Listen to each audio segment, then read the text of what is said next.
Oh, before you go, how can I get in touch with you later? Don't worry about that. I'm the kind of man who finds you.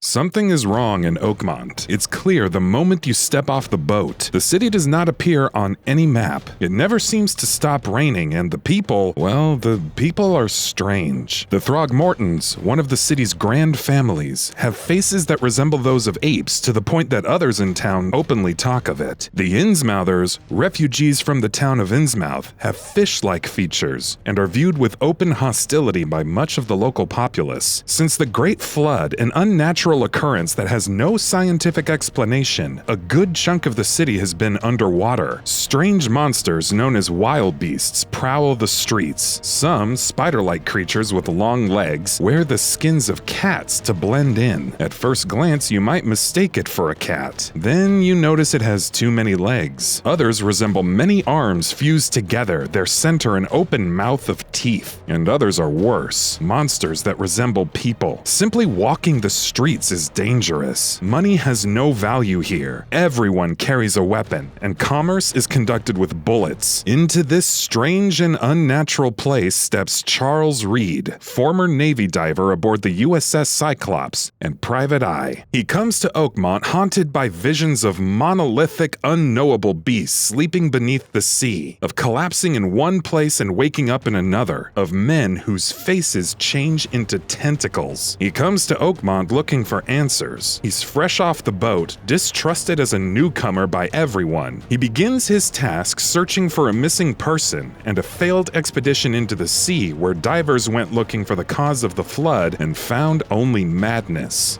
Frogwares is probably best known for their Sherlock Holmes games, including Crimes and Punishments, which I had the pleasure to review, and The Devil's Daughter, which was less well received. And their fingerprints are all over the sinking city. The most obvious similarity is the focus on solving cases. Like Holmes before him, Reed is a private eye, though 1920s Oakmont is much different than Holmes's London. The gameplay is very similar to the Holmes games. Reed receives a task, be it a main quest or a side quest, and heads out to discover the truth. There's a lot of ways to do that. You can interview witnesses, find items at the scene, head to the newspaper archives to find articles, scour police records, or enlist the help of experts at the city's hospitals or university. These clues will help you figure out what to do next. The game doesn't really give you anything beyond overall objectives for an investigation, such as find this person or discover what happened here. Open up new dialogue paths and conversations,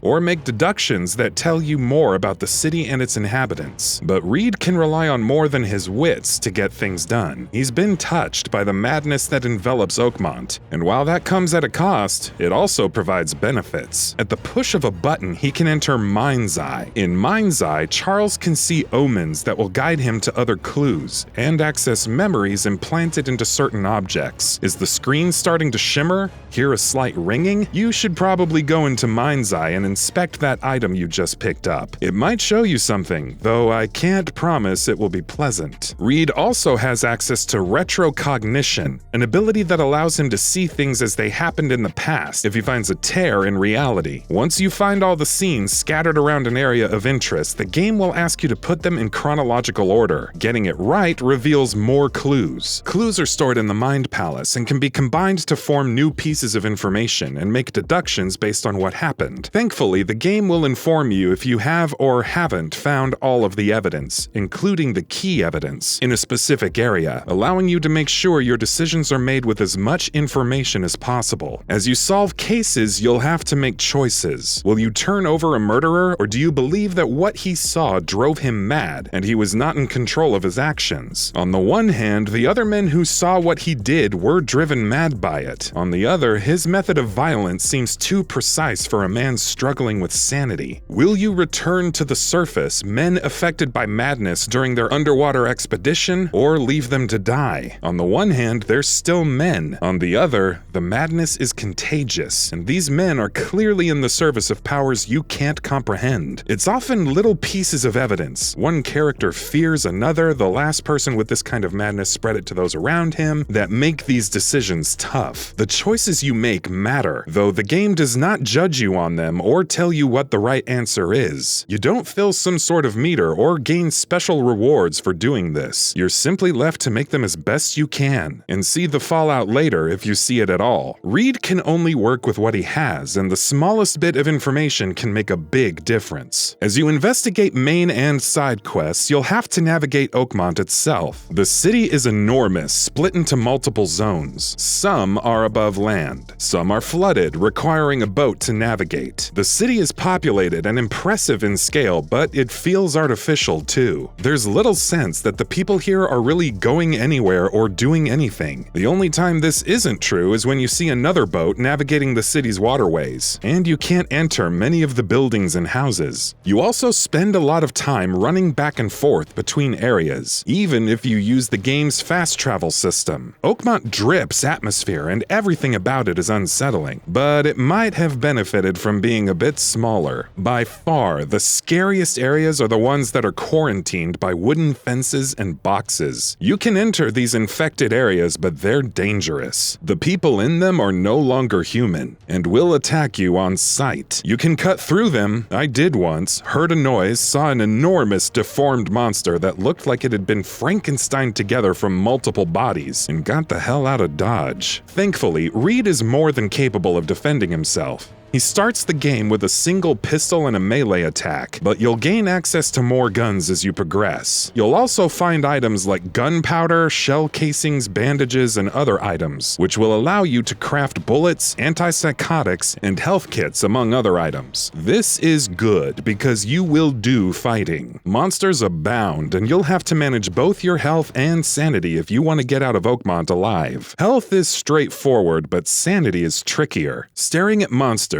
getting glimpses of the old ones, or even looking through your mind's eye drains it. As it decreases, Reed will start to see visions of people and monsters that aren't there. You'll have to take care to stay both healthy and sane. While the sinking city does feature combat, I'm sorry to say that it's one of the game's worst aspects. Guns don't feel powerful, mostly because they aren't loud, and your melee attack feels weak. This makes sense to a certain degree. You are just a man against eldritch horrors after all, but that feeling of fear and helplessness shouldn't come at the expense of the combat feeling good. Thankfully, most combat can be avoided, should you choose to do so, and the investigation element of the game is fun. Whether you solve cases or kill monsters, Reed gains experience that can be spent upgrading his combat abilities, how many materials he finds and can hold, sanity, or even his ability to gain experience. As an RPG system, it's not particularly deep, but it does add a sense of progression to the game, and gives you a reason to complete side quests and kill monsters that you might otherwise avoid. The game's presentation is a mixed bag. The writing is pretty good, but the graphics leave something to be desired, even on higher settings. Textures, especially in water, pop in and out, and certain models, be they environments or characters, look cheap. The Sinking City is a budget game, and it shows. The game's map is also atrocious on a mouse, requiring you to hold down a button to scroll or use the movement keys. It makes locking onto points of interest tiring. You can pin clues to the map to guide you, and far more difficult than it needs to be. However, what it lacks in visual polish and game feel, it more than makes up for in art and sound design. Oakmont is legitimately creepy, as are the people in it, and it's a scary place to be. It's little details, the way your boat is called Cyclops 2, even though Reed is the only person who could know what that means, or how so many people walking the street shamble along, their clothes covered in blood. The audio design helps here. Ambient noises are used to great effect, and the creatures sound like they're from another realm. I was scared playing the game more than once, which is a tribute to Frogware's ability to nail down their setting and their understanding of the source material. Whether or not you get on with the Sinking City will depend on what you want to get out of it. If you're looking for a game with strong combat, intuitive menus, and great graphics, you're out of luck. But if you want to be immersed in a frightening place with strange people and solve mysteries based on Lovecraftian horror, it might just be a city that you want to visit. And that about does it for this video. If you enjoyed what you watched and want to see more from GamingBolt, please hit the subscribe button. Also, don't forget to switch on the notifications bell icon next to it. That way you'll never miss any of our videos. Thanks for watching.